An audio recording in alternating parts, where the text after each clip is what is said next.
Okay, good afternoon, everyone, and thank you for joining us. This is the Finance Committee for November the 20th, 2024. It is a little after 1 o'clock, and I will call this meeting to order. The first order of business is the approval of the agenda. Resolved that the agenda for the November 20th, 2024 Finance Committee meeting be approved as presented. We have a mover and seconder, Committee Member Hens and Committee Member Latham. All in favor? We'll call that carried. We have adoption of the minutes. Resolved that the minutes of the Budget Committee meeting held on October 8th, 2024 be adopted.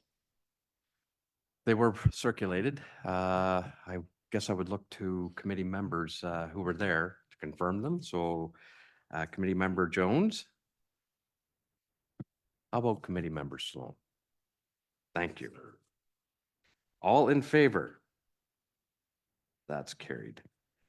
Remind members of the committee of any disclosures of pecuniary interest in the general nature thereof. Seeing none, we have no delegations, which brings us to section 6, reports and briefings, and we are lucky to have the Director of Financial Services, the Treasurer, here today to give us a presentation on the 2025 budget open house. Good afternoon, Jen. You have an announcement, Blaine. Thank you, Mr. Warden. Just prior to Jen's walking committee through sort of the draft presentation, just a couple of comments to sort of set the stage a little bit. As many members of council and of committee would recall, through a number of discussions that we've had, there's been sort of a general thought that at least a lot of our residents would benefit from having a greater understanding of what the county does, the services we provide versus some of the services that you all provide as our municipal partners. And on top of that, I think the county would benefit from, a more frequent and a larger degree or a higher level of conversation with our residents. So in keeping with that, I think that drove some of the discussion at a previous budget committee meeting with respect to, instead of having a specific survey sent out or available on the county's website, but to hold a couple of open houses across the county so that we can have those more informal discussions, if you will, with members of the public instead of asking them very specific or pointed questions. So that's really what these open houses are intended to do, is just to start that conversation with our residents.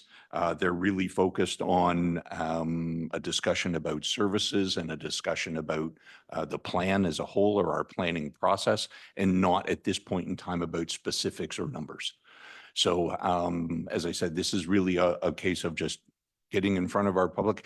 One of the things that you'll notice in Jen's presentation that we'll plan on stressing a lot at the open houses is that the county is not just here for, if we ask you a specific question in the context of a specific survey about a specific project, but we want to try to stress to our residents that we're here all the time. Engage Elgin is here all the time. We want to be more engaged with our public, so we'll be stressing a lot that we're here all the time. You can ask us questions, you can seek feedback, you can provide comments through that window of Engage Elgin all the time, not just when we ask you a specific question. So with that, Mr. Warden, I turn things over to Ms. Forden to walk us through the draft presentation. Through you, Mr. Warden, to members of the committee. So this is our presentation that we're going to put on a video that we will have at the open houses. It will be looping through as people come in. They can watch it or choose to speak to someone. Hopefully they won't miss it. We'll then probably post it on the website as well, so that it'll be there for informational purposes after. So it's sort of a good overview of the open house plan, what we're doing.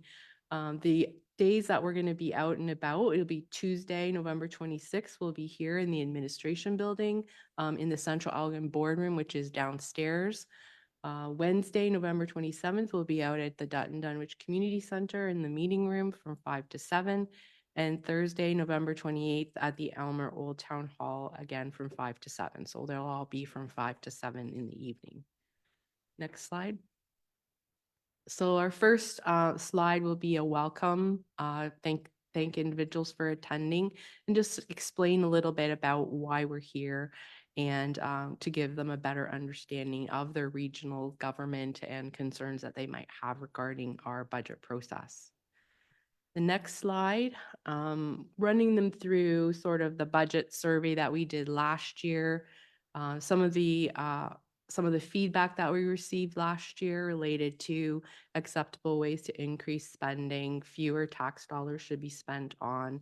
And then the draft proposed document sort of was posted on February 8th on our website. And when we had a second period of public consultation.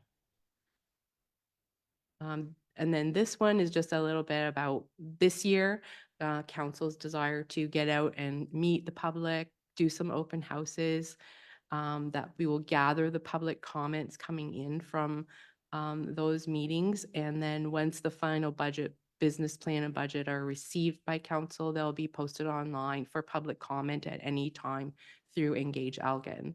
And then the county budgets are posted online and available in person upon request. So there's various ways for them to be engaged and to receive that information. The next one is just a understanding of Elgin County, how our makeup. We're an upper tier municipality comprised of 7 municipalities, and our local municipal partners are listed there. And then an introduction to the council, that the mayors sit on our council and who you are and which municipality you're representing. Also, there's a link there to our website, which also shows pictures and has your bios on it. So we, if they want more information, they're able to obtain it through there. Also, a little introduction about the county staff, who we are, who will be in attendance that night, and who they can reach out to speak to if they have a specific concern. And then we'll talk a little bit about their municipal property tax breakdown, that there's 3 portions to it: the education levy, the area municipal tax levy, and the county municipal tax levy, and just what those are used for and what they represent. The next slide is, what do our municipal partners do with their portion of the tax levy? So it just outlines some of the services that are provided at the local level. And we'll talk a little bit more about that in the video as we're going through it. Next slide. What we do, what our portion of the tax levy is used for, and what our role is in the regional government.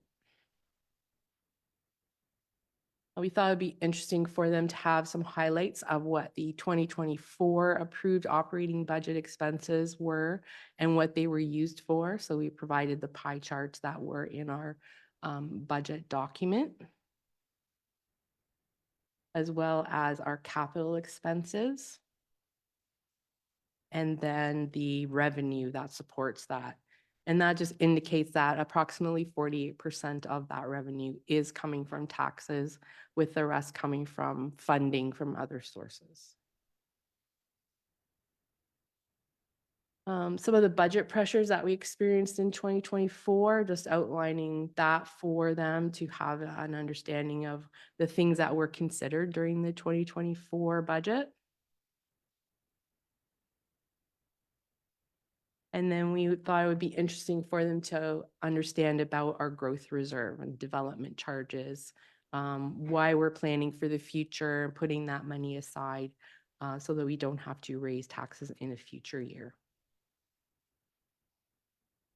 2024 levy and taxation, just sort of a basis for their understanding of what that was used for. Approximately, what does that look like on their an average home assessment of 239,000 last year. So that was just the sort of a base for them to understand what the increase was last year. And then we'll start talking about how we're going into this budget process, talking about our 2025 business plan. So we have set the strategic objectives, which is our first part of this business planning cycle. So council has done that work. And then what we'll do is talk a little bit about the strategic priorities that came out of that work. So just the collaborative engagement and communication, strengthening relationships with our municipal partners, regional partners, expanding public engagement, which is what we're doing with the open houses, continuing conversations with businesses to drive understanding. Strategic priority 2, organizational culture and workforce development, fostering values, organizational cultural, drive staff retention through progressive and competitive employment, and provide opportunities for career growth and development. Strategic priority 3 is service excellence and efficiency, leveraging technology to enhance service delivery, optimize the business planning process, and instilling a customer service culture or ethos. Strategy 4, sustainable community growth and environmental stewardship, promote the economic development while respecting rural heritage, promote environmental sustainability in county operations, develop strategic land use and growth management plans. And strategy number 5, community well-being and inclusivity, supporting housing needs for diverse populations, provide specialized services for youth, seniors, and diverse populations, and provide public health and social services across the county. So the next steps in the strategic business plan model is the annual planning, and that's where we are today. As we look at our budget, we're looking at how are we going to move these initiatives forward. And so this is where the public consultation will come into play. What do they see as strategic, importance in those strategic plans? And so that's sort of at this point where we're going out into the public with the open houses.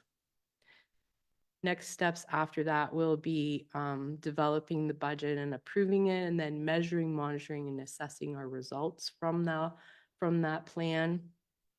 And then after that, we will be reporting back to council the results against our plans, stating why the information is correct and credible, and learning from those things, rejigging what we're doing, and then starting that cycle again for the following year. Some of the things that we're considering as we move into the 2025 business planning cycle is the CPI and interest rates. Those are coming down, which will provide us with a bit more stabilized base relative to commodities going into this business cycle. The budget committee has changed, and they've evolved to a finance committee where all councillors will receive the information regarding the financial health of the organization. Debt management, we can't forget about that 25 million for Terrace Lodge as needed. And then the pressures of collective bargaining and the subsequent impacts from those items. And then the next one, of course, our development. How is that happening within the county and providing additional pressures for future years?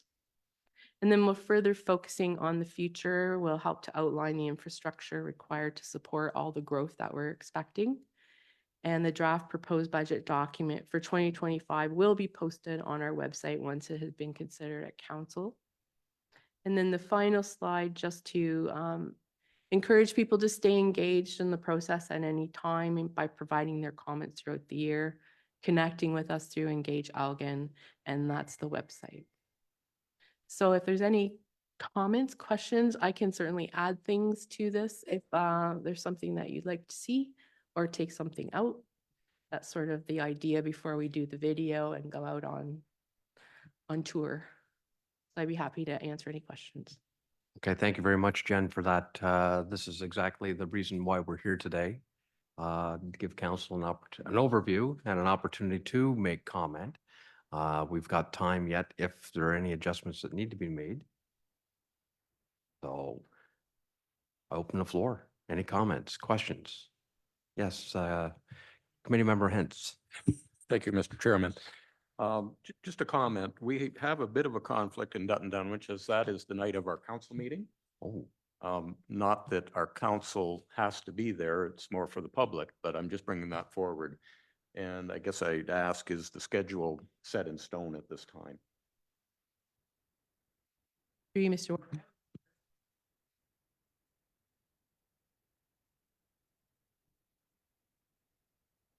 that's the second evening.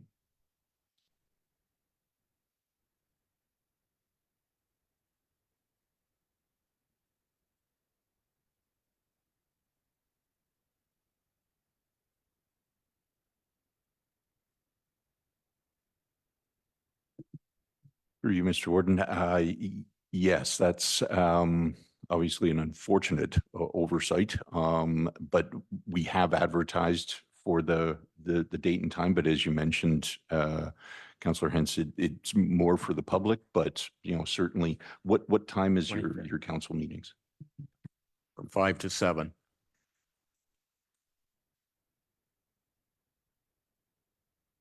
Tuesday, Wednesday. Is it the 27th?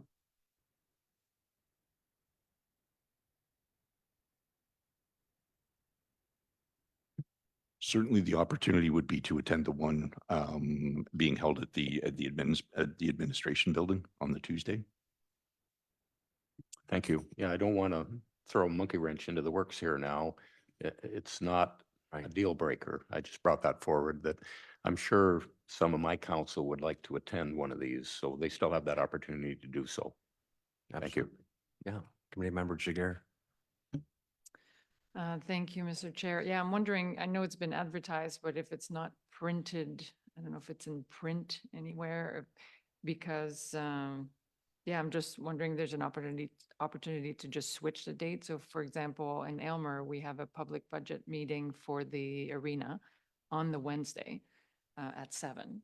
So it's kind of a nice opportunity where the people can go to the, if we did the switch, and I also don't like the optics that, because we're trying to show that we're working together with the local municipal partners, and to have like the two doesn't look great. So if there is an opportunity to do a switch, I think it would be ideal, but we can send a correction perhaps in our communication.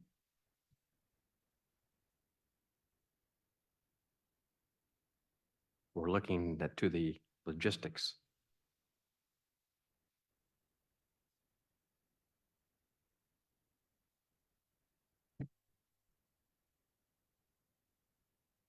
Sure.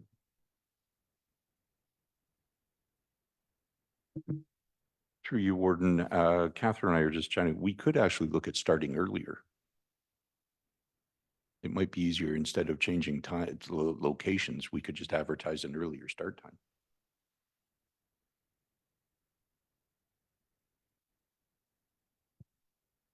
Not for all of them, but for Dutton? Okay.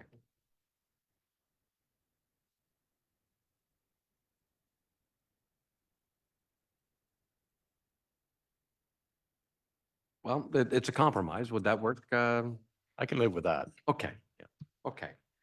All right, we can do that. Sure, yeah. Committee Member Sloan. Thank you. I didn't have time to comment because this wasn't on the agenda, your presentation. What are we hoping to achieve at the meeting next Wednesday? What do you see as the hope for that meeting? From my perspective, I'm looking for individuals to comment, bring in their concerns. I don't think that we have a lot that we can offer them in advance as far as that goes, but looking at the strategic plan that we have listed there, if there's anything that they would like to make comment on. I mean, throughout the year, what would we want them to comment on? Just their concerns. I would expect coming in to engage Elgin. Supplementary, if I'm from Dutton and I'm coming to it, there's a bit of information if I were a member of public, I think that I might like. What's the contribution for my taxes in Dutton towards Elgin County would be the first one. Second, I'd be curious what I get for my dollar. If we don't have any metrics to take to these events, I mean, the onus is on us to make them successful. If we say to someone that comes, we're going to try next year to strengthen our relationships, that's not a financial management issue in my humble opinion. So if I was given information like, here's what we spend per ratepayer in Elgin County versus Chatham-Kent, here's what we get for that money, here's what they get in Chatham-Kent or any of our other municipalities, it's incumbent upon this group to have information to discuss. And I mean, quite frankly, if there aren't any metrics for the average person to feel that they've contributed on a tangible piece of tangible recommendation, which we're looking to them for to answer at least a specific question, I don't know what we're planning to hope to achieve. So I asked the question, if we look at the day after it, how do we measure the success of it? Is it because there's 9 people that come? Or is it because we start to, as the CAO says, communicate what the county does? I've said the same at Central Elgin. If I go to the eye doctor and I have surgery, I don't know what it costs. And I think it would be helpful to know what that eye surgery costs because I'm paying for it somehow. So if we're doing it as an open house, I think that there should be site-specific, municipality-specific. As I say, I would have a slide on what the municipalities pay, what the people receive for that and for that payment. Because as someone that, Jack's not here, but someone that's relatively new to this, I didn't understand what the county provided before I became a member. Okay, so for me to walk in and say, "Hey, I didn't know you didn't do X." I don't know what we do for social housing. Through Central Elgin, it's done through the city of St. Thomas. But I think it's incumbent to ask some questions and to give examples of things that are going to be looked at for the 25 spend. To make it successful and to make it something that's going to be annual, I just don't know how the person coming and being told they're at what stage of the process without sort of saying, we're going to look into that. So for me, there needs to be some numbers. There needs to be a discussion of last year, what was brought in, what was extra, what that might go to. And finally, I'd like to ask, when you put on a slide $25 million for Terrace Lodge, can you explain why that's on there? I mean, we have 3 or 4 million outstanding for this building, but it's not on there. So I'm just trying to understand why we put 25 million for Terrace Lodge. Thank you, Warden. Okay, Jen, maybe it'd be helpful if you went back to your slide deck and brought up the pie charts from the 2024. It's in an aggregate that you've got. It's not municipal specific, but at the same token, the meeting in the West End is for the West End people, if they can attend. The meeting in the Central is wherever it's more convenient for them to get to, and then the East End as well. Is there any value to having it municipally specific of what our contributions are to the county? I don't know. The programming and what the cost of the programming is more germane, I'm thinking. Yes, Committee Member Jones, please. Thank you, Chair. I get where Committee Member Sloan is saying, but to look at Chatham-Kent versus us isn't going to work because they're a single tier, not a 2-tier system. So that won't work, I don't think. I think we do need some numbers. I know the first question is going to come out of most people's, what are you looking at for an increase? And that I'm sure that'll come up and we're going to have an answer to that, even though we may not know yet, but there has to be some sort of a ballpark between here and there or something. But yeah, as far as metrics, that's going to be a challenge because all of our neighbors do things differently than we do. And for us, we don't have a city per se. City of St. Thomas is separate from us, and Chatham-Kent has a city within it. So some challenges there. Oh, absolutely. And the fact that, we don't specifically run a public works unit out of the county, and yet it's a unique arrangement in Ontario. So you're right, Committee Member Jones, that it's like putting apples and oranges together in the same box and calling them the same, and they're not. It seems to me that I was going somewhere with this thought, and I seem to be getting derailed. Jen, you've got some response. From From what we understood, this was the replacement to the budget survey. So this isn't a actual going out and telling them this is the amount that we're going to need for this year. So I think that the thought process has to be, this isn't to get their opinion on what we're going to do in 25 based on what we are planning yet, because the planning is still ongoing at this point. So this is in lieu of a survey, so we don't have those questions that we had last year. But we're giving them the information related to what we did do last year. So I guess it's to teach them what we do, understand what we do, and then within those service envelopes, this is how much we spend on those services. So I can certainly provide a breakdown for by municipality as to what their levy is. That's certainly something I could provide on a separate slide, but other than that, for each individual household is very different because of their assessment and Yeah. what their idea of, is it a residential or a farm? Or so there's lots of different components that make that a very different number depending on the type of property that you're paying for. Like this is not income tax, this is property tax. So it's totally a different apples to apples, right? Before I get to councilors or committee member Sloan, that's where I was going to, was back to this was a substitution for the survey or the questionnaire. And there weren't any hard data facts provided in that particular questionnaire. It was simply a trying to get a feel for the community, what their expectations are. How much do they deem as an acceptable increase? How do you want us to do this? What services do you rank as higher importance than others? Which help try to guide where the budget development would be. So that's what that was. But you also had a slide in your deck. You had a slide illustrating that was 48% of our revenues come from the local municipalities or from taxes.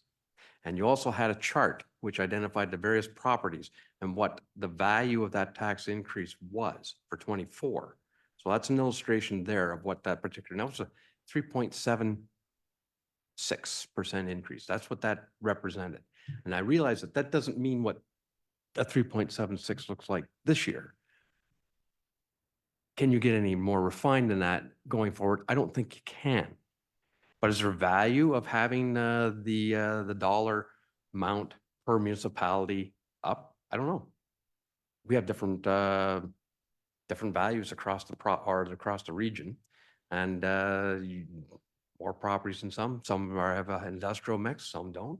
You know, just throwing it out there. Councillor Sloan. excuse me, Respectfully- Committee Member Sloan. Respectfully, Chair, we do know our population and we know our spend. So we do know what we spend per person on long-term care homes. We should have it publicized. We do know how much we spend per person on ambulance services. If we don't go to Chatham-Kent, we go to how much another organization or jurisdiction spends on something, and we give our citizens the benefit of being transparent. We have road work that we could be highlighting. Central Elgin just had road work done to the tune of millions of dollars on St. George Street. I think it's a good news story to tell my residents that that $3 million was spent and how capable and effective and responsive Peter and his team were with the concerns of the neighbors. But I don't think it's fair to say it's apples and apples or question whether it's a jurisdiction of commercial or provincial commercial taxes or what the allotment looks like. We have, I believe, an inherent duty to tell people what their money is being spent on. And again, I don't know what the average person, if you'd like to explain to me the 25 million for Terrace Lodge, you have long-term debt financing, you've got another 3 million to be spent on the building, but that's not on the slide.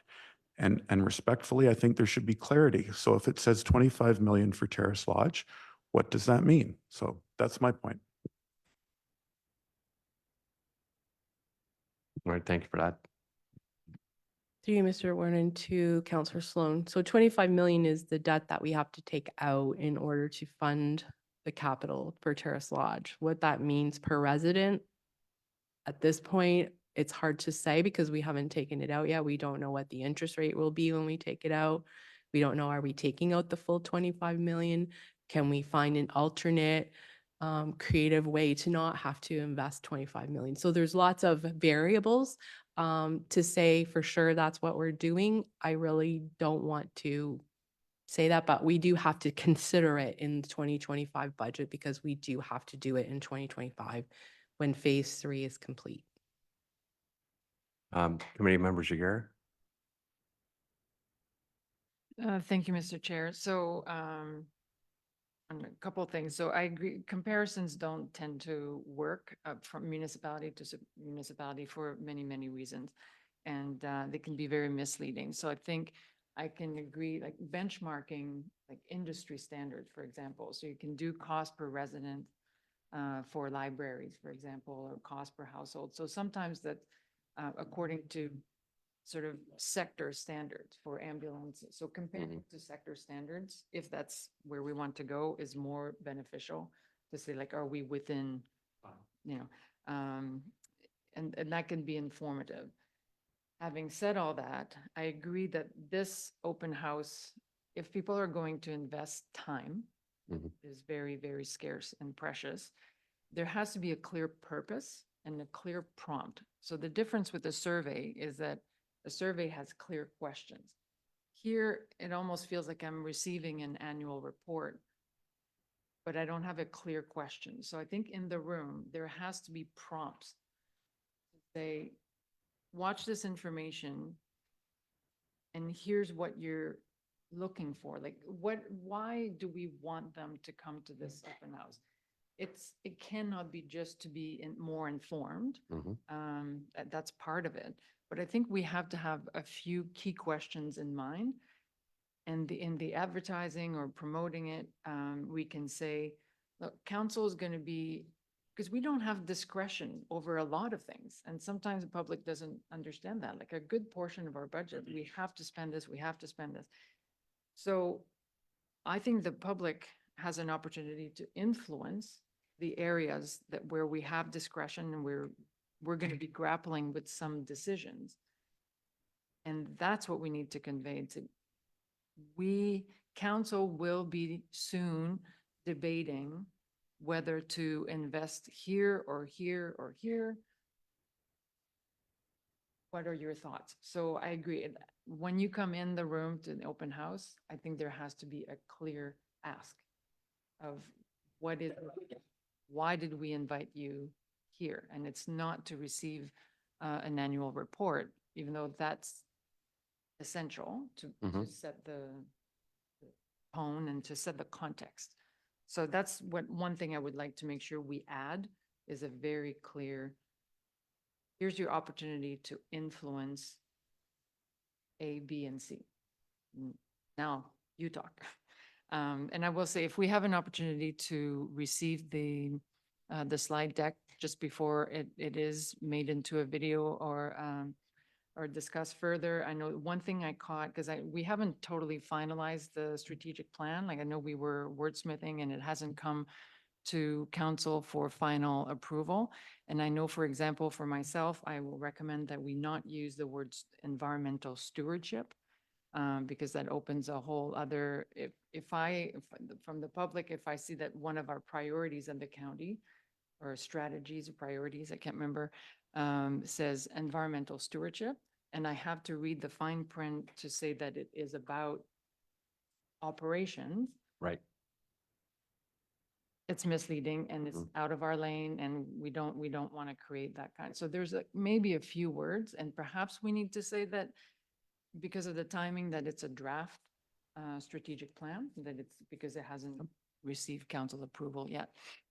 But in the meantime, if we can receive a copy of the slides, if there are a few words that we need to catch before it goes out, I would love the opportunity. Thank you. All right, thank you for that.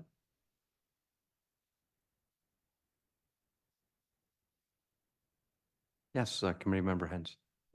Thank you, Mr. Chairman.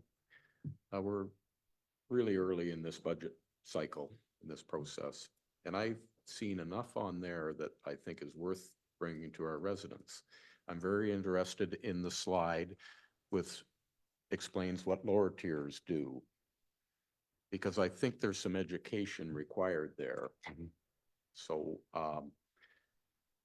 without getting too deep into the weeds, I think there's a lot of value to what I've seen here that's going to be presented to Dunwich residents, not only as the county of Elgin, but I think it will inform my municipality what they're paying for. I think, is there plans to have budget meetings later on? I mean, this is just one step in a long drawn out process. Thank you, Mr. Chair. Thank you for those comments. Yes. Through you, Mr. Warden, to Councillor Hens. My understanding was that we were going to post it online and ask for comments online, so that they would have the opportunity to use Engage Elgin and provide their information through that. Speed it up a little bit as far as trying to compile answers. Further to that, Jen, has there been any thought on an assistance program to help those who aren't perhaps tech savvy, like whether they can utilize some library resources to help them respond online? Not everyone, contrary to what is believed out there, not everyone has a computer. Through you, Mr. Warden, to members of the committee, yes, certainly, our library is available to assist at all times. They, last year were very instrumental in helping people do the survey. So, they also can be provided a paper copy if they wish. Perfect. We don't want to leave anyone behind.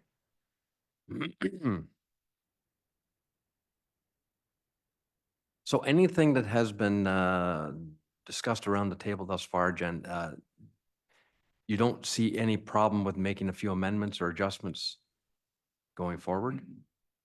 Is there something that time won't permit you to do, or?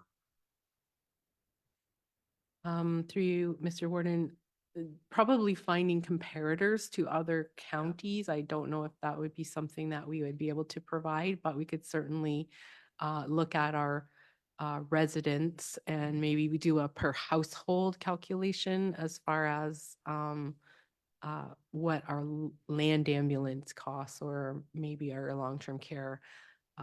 We can look at those, but I don't know how many I'll be able to provide at this time. Okay, all right. Can I ask further into committee member Jaguer's comment, maybe through to Mr. Parkin or Jennifer? So we have a strategic plan being done, which the member mentioned in the same breath as the fact that most of our spending is not discretionary. So could you help me understand how much of it is discretionary in your minds? Thank you. Do you want the AMO answer? Okay, this isn't pull it out of your tail kind of calculations. This was actually documented and researched through AMO. Believe it or not, municipalities have discretion on roughly 16% of your total expenditure. The rest of it's mandated by the province. So respectfully, Chair, Hmm. so a $100 million budget, it's not fair to say that $16 million is all we have to spend when we look at what we're spending on with respect to capital projects and other things or organizations which we support.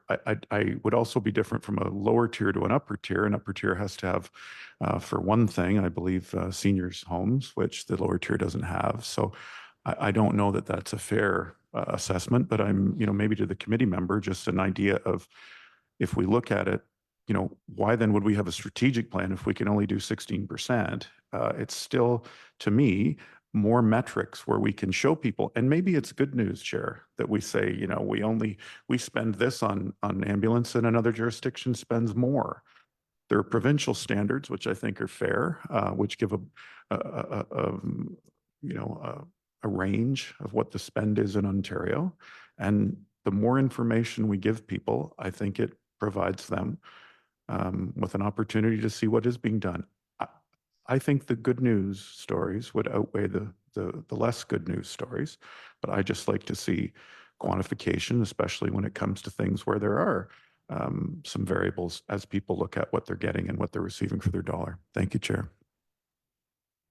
Okay, thank you for that. Councillor Latham. Yes, through the chair, these sessions are split up throughout the county.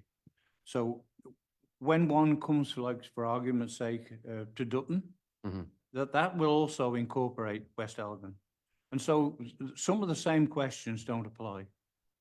They're two different entities. Mhm. So we do need to, or we need to take information, because one, if you answer a question, it's not going to be the same answer as I'm going to give my residents. So it's going to be quite a bit of a mix-up, and people will have a hard job to understand exactly what you're talking about. That's my opinion. Yep, fair point. Fair point. Blaine, I saw your hand up. Thank you, Gordon, through you to members of committee. We can certainly look at industry standards for costs and perhaps some comparison. There is always that caution in that, and I think Councillor Jiguer, you were mentioning it, that it depends heavily on how the data is collected, as well as what types of services and service levels are provided as well. Because as you've heard me say on a couple of occasions, services and service levels drive those costs. So I was involved a number of years ago with a fairly substantial initiative in the province called the OMBI, and it was the Ontario Municipal Benchmarking Initiative. And it was a tremendous initiative. A lot of time was put into it by a number of municipalities, some tremendous data collected out of there. The one thing that we had the most time arguing about was how the data was collected. Not what it was actually telling us or how to compare it, but how it was collected. And some of the most simple things become very, very complicated when you start to collect the data. We see it for ourselves. Council's had a discussion with respect to the road maintenance agreement, with respect to how the data is collected. You know, we can compare municipality A versus municipality B in the costs, but until you actually peel that onion back and understand how that data is collected, it can be a very, very different story. Because the highest cost might not actually be the worst value. And that's something that, you know, to Councillor Sloan's point, we always want to be ensuring to our residents that we're providing the very best value. And the question is, how can we demonstrate that the best? Is it a comparison type of model? Is it an industry standard type of model? Is it a model against ourselves that last year we spent, you know, X, and this year we're spending only 0.8 of X because we found various efficiencies and things like that. So it's something that we'll continue to work on, but the primary focus in my mind is how can we demonstrate to our residents that we're always providing them with the very best value? And that could be a combination of those types of comparator type models. I would comment that I think that is exactly what the goal is trying to, you know, we're trying to explain, we're trying to educate, but we're trying to also solicit input on what's important to them. Committee member Jiguer. Thank you, Mr. Chair. So I just wanted to clarify, because it may have been a little bit misleading when we're talking about mandated versus discretionary. I think there are two parallel conversations here. What Amo is talking about is mandated services. Right. And then there's 16% that municipalities can choose to do, like community grants, like whatever. But what I was referring to earlier is not so much the mandated services, is more about within the mandated services. There's still minimum standards that have been alluded to. And, but we do have some discretion. So there are some strategies. So it's really the discussion maybe would be better framed around service levels. And that's what we want to hear from the public. And, you know, do you want us to spend more on libraries? So that's how the survey's been structured before. Like, what do you want us to spend more on, less on? We have strategies to maybe postpone construction or reconstruction of some infrastructure. That's an opportunity for input. So that's what I meant. It's like trying to educate it's all within mandated services.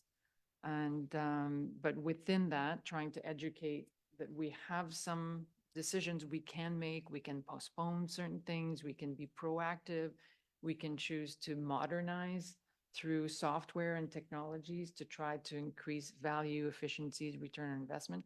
Like, those are the kinds of questions that council is going to be grappling with. And those, I think it's useful to ask Mhm. the public to weigh in on that.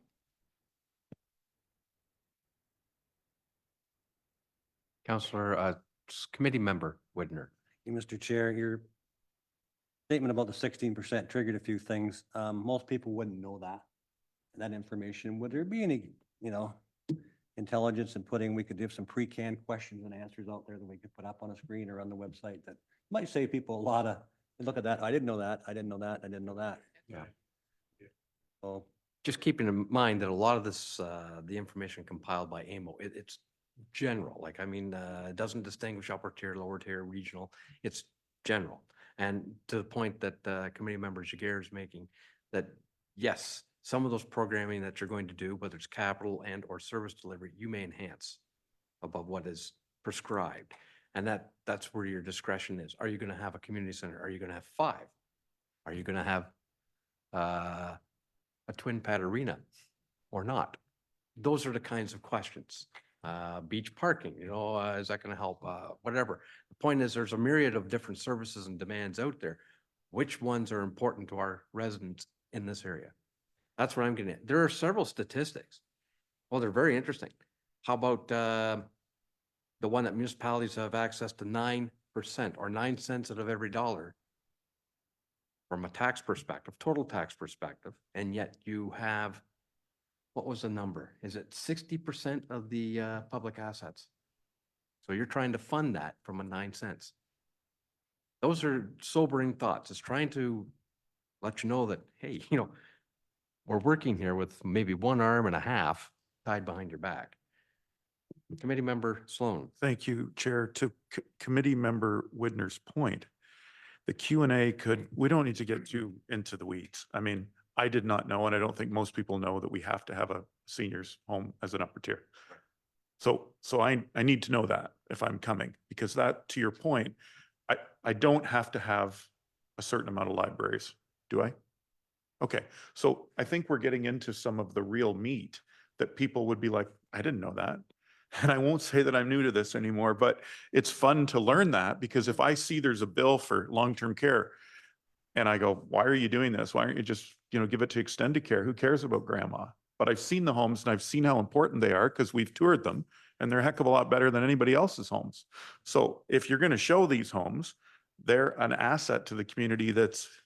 I came in, I would have been one of the people saying, get extended care. Now I've seen them and I've seen what our loved ones could live in versus why.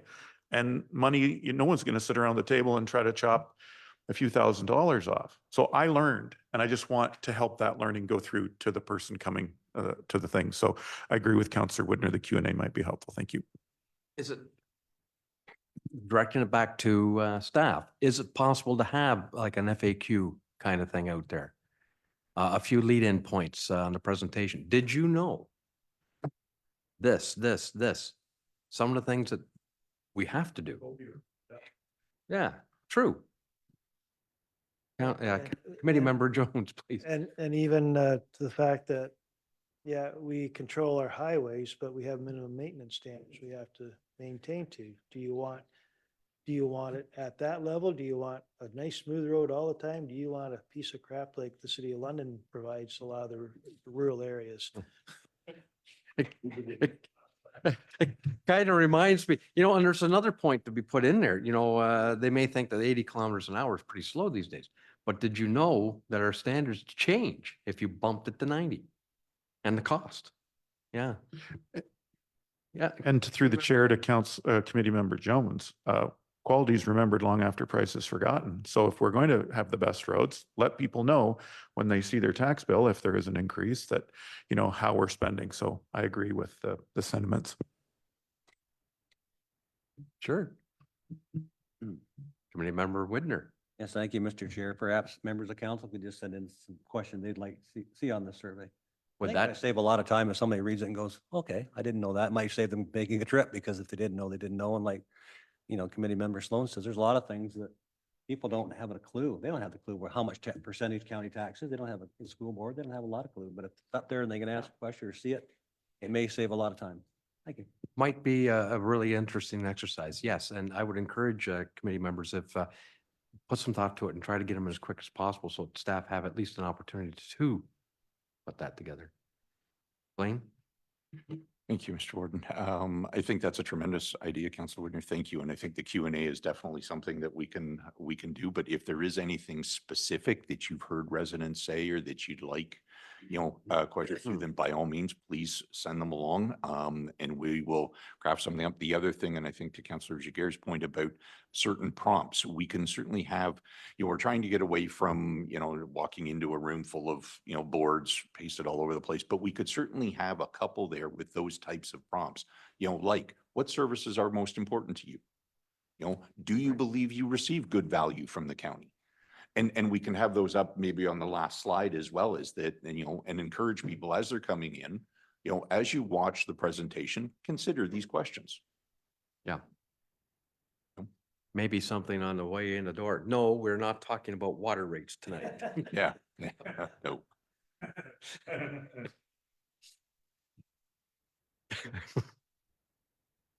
Anything else from, I think this has been some pretty good dialogue and some pretty good ideas generated. I think the overall goal is to try to enhance the experience, so to speak, and trying to gather that community input, which will help inform us when we have to do the deliberations around the table. Any other thoughts?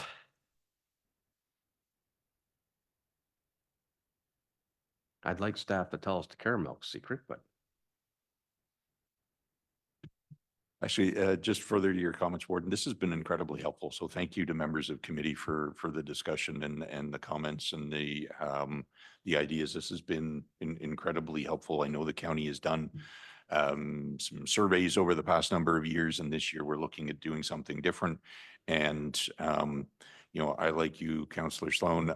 I'm my honeymoon period is over. I can't tell you that I'm the new guy anymore, but I'm still the new guy with some new and sometimes strange ideas.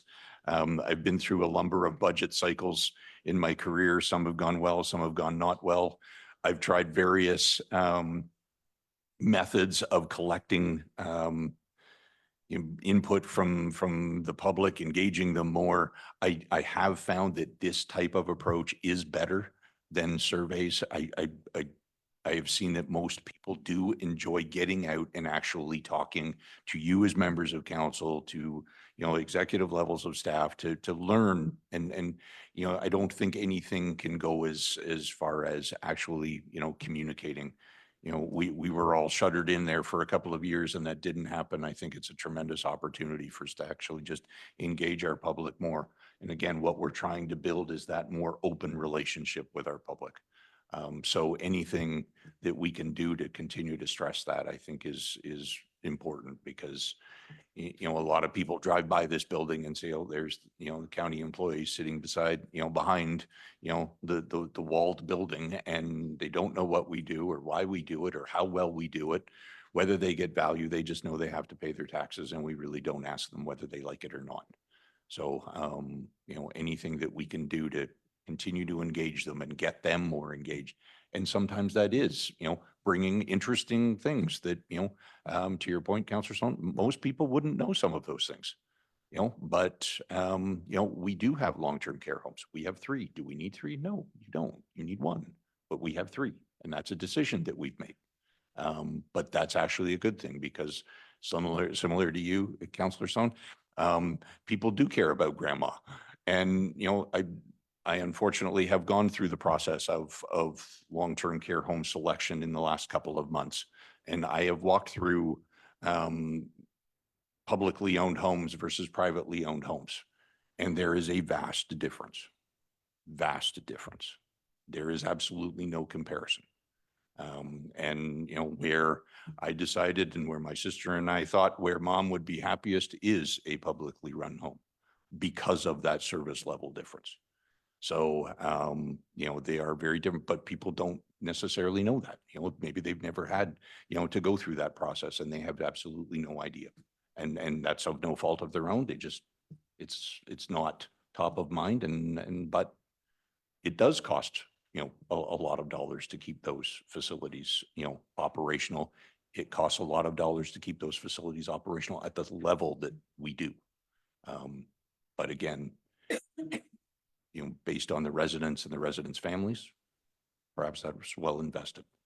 But I think that there's a lot that we can still do with respect to educating our residents and working with them, and quite frankly, learning from them. Mhm. So, once again, thank you, to members of the committee. This has been extremely helpful. Thank you. Committee Member Hens, please. Thank you. Thank you, Mr. Chairman. I hope these are successful. I think there's a lot of information. So my only question is, what can we do to promote it at my level, at Dutton Dunwich? We're there to help. Can we get word out? How do we do that? A lot of us have signboards in front of our offices. Can we just take some messaging back and they're scheduled for such and such a night? For example, maybe advertise the one in the West End down your way. Is there a way to advertise here in Southwold? You can, that it's here in the center. Like, that's not precluding you from wanting to come down to Elmer. Come. And I would also want to make the statement, I don't believe there's an expectation you have to attend all of these, but if you can at least hit some of them, that would be good. Committee Member Jones. You also have I think most of us have Facebook and Twitter on our websites, and I know quite a few of us have quite a few followers, and Hmm. that would help too. The service clubs are a great way of spreading the word. Is there a way then from a request for staff that you can contact the various municipalities and ask that they advertise these? I know it's getting late in the game, but still. The second thing I'm going to ask from staff is, can you put a calendar invite out to members of council that or the committee that when these are on? Like, it's not on my electronic calendar, it's on my daytimer at home, but would be helpful.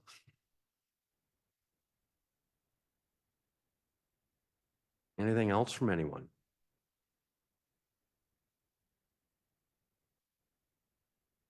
So within the next day or two, please try to get any factual or questions or whatever it is into staff so that we can have those did you know formats. And more to the point, and I know I was making fun of it, but the last few surveys that we put out was there seemed to be a lot of confusion on who does what. And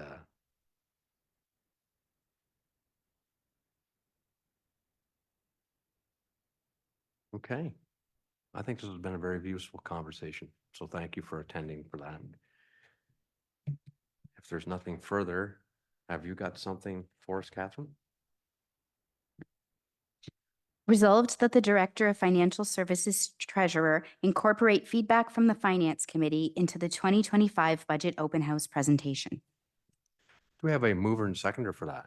Committee Member Widner and Committee Member Jones, all in favor? That's carried. We have no closed items. Date of the next meeting is to call the chair, whoever that is, and the adjournment motion. Resolved that we do now adjourn at 2:00 p.m. to meet again at the call of the chair. Mover and seconder, Committee Member Widner and Committee Member Sloan, all in favor? That's carried. Thank you.